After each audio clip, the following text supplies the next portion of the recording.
En lo alto de una colina, en Louisville, Kentucky, se levanta una estructura gris, enorme, de ventanas vacías como ojos ciegos, el Sanatorio Waverly Hills. Construido a principios del siglo XX, fue uno de los hospitales para enfermos de tuberculosis más grandes de Estados Unidos. Miles de personas entraron allí buscando cura, pero muy pocos salieron caminando. Durante la llamada Plaga Blanca, la tuberculosis arrasó el país. No existían antibióticos y los médicos hacían lo que podían: descanso, aire fresco, luz solar y esperanza. En Waverly Hills, la esperanza se fue marchitando con el tiempo. Los pacientes pasaban meses, a veces años, encerrados en las salas. El aire estaba lleno del olor del desinfectante y el sonido de la tos. Se dice que en los días más fríos, la niebla cubría tanto el edificio que no se podía distinguir el cielo del suelo. Algunos enfermos decían que eso era un presagio. Cuando la colina se tragaba la luz, alguien moriría antes del amanecer. Hay un lugar en Waverly Hills que todos los visitantes mencionan: el túnel del cuerpo, o como lo llaman los lugareños, The Death Tunnel. Es un corredor subterráneo de casi 150 metros que desciende desde el hospital hasta el pie de la colina.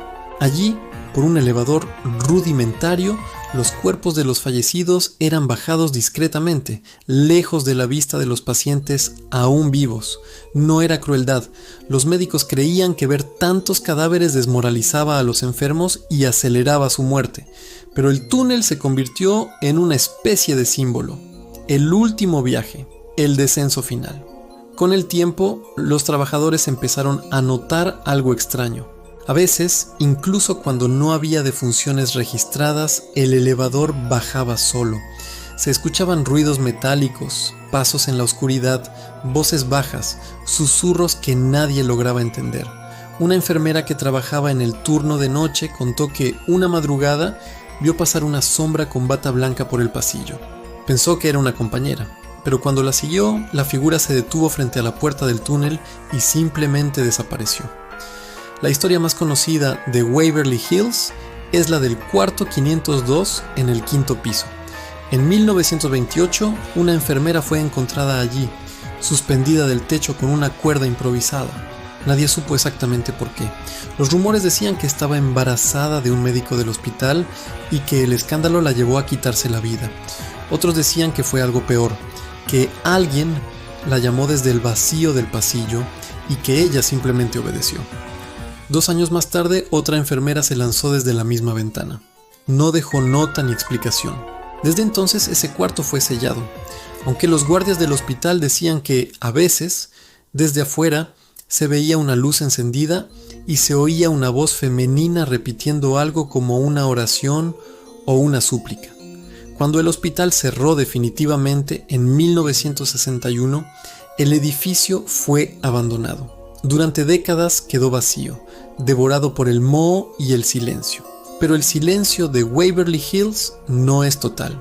A partir de los años 80, grupos de curiosos y cazadores de fantasmas comenzaron a visitar el lugar. Algunos entraban de noche, con linternas y grabadoras. Otros con cámaras infrarrojas. Lo que grabaron allí se convirtió en material de culto. Un equipo de televisión, durante una sesión de grabación en 2002, captó una figura que cruzaba un pasillo. No era una sombra fugaz, era un niño pequeño, vestido con bata de hospital, que parecía sujetar algo en las manos. El equipo aseguró que no había nadie más en el edificio. Cuando revisaron el audio, se escuchó un sonido apenas perceptible, una risa infantil seguida de una tos. Otra historia habla de una voluntaria de un grupo histórico local que recorría el hospital para preparar visitas guiadas. Una tarde, mientras cerraba una puerta en el segundo piso, oyó un golpe seco detrás de ella. Al girarse, vio una pelota de goma roja rodando lentamente por el pasillo. La siguió con la vista hasta que la pelota se detuvo sola, justo frente a la entrada del túnel. Ella asegura que en ese momento sintió una corriente de aire frío, como si alguien pasara corriendo a su lado, invisible. Desde entonces, ese pasillo es conocido entre los visitantes como el corredor del niño. Quienes han pasado una noche en Waverly Hills cuentan que cuando el viento sopla desde la colina, el edificio parece respirar. Las puertas se mueven, los marcos vibran y se escuchan pasos en los pisos superiores aunque no haya nadie. Algunos explican esto por la estructura antigua, otros por algo más. Una de las grabaciones más inquietantes fue realizada por un grupo de investigadores en 2013. Mientras preguntaban en voz alta, ¿hay alguien aquí?, se escuchó una respuesta en el audio, una voz ronca y susurrante que decía claramente, siempre. Los expertos que analizaron la grabación no encontraron indicios de manipulación. Uno de los técnicos abandonó el proyecto tras escucharla. Dijo que durante la edición oyó esa misma palabra detrás de él, susurrada en su oído. En 2020, antes de que el edificio fuera cerrado al público por reparaciones, un guardia nocturno grabó con su teléfono algo que le heló la sangre. Según su relato, estaba revisando la zona del antiguo comedor cuando vio, al fondo del pasillo, una figura apoyada en la pared. Pensó que era un intruso. Le gritó que se identificara, pero la figura se giró lentamente. El guardia describe haber visto un rostro pálido, con una mascarilla antigua de oxígeno cubriendo la boca y la nariz. Detrás, el tubo estaba roto, colgando al aire. La figura dio un paso adelante y se desvaneció. Al revisar el video, solo se ve un destello blanco y luego la cámara cae al suelo.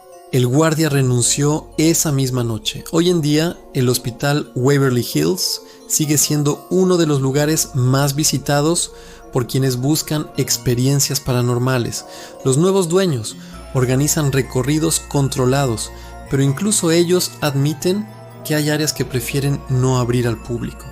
Algunos visitantes cuentan que al entrar sienten un peso extraño en el pecho, como si les faltara el aire. Otros dicen escuchar la tos de los pacientes o sentir que algo invisible los observa desde las ventanas vacías. Pero lo más inquietante de todo, dicen los guías, es lo que ocurre al final de cada visita.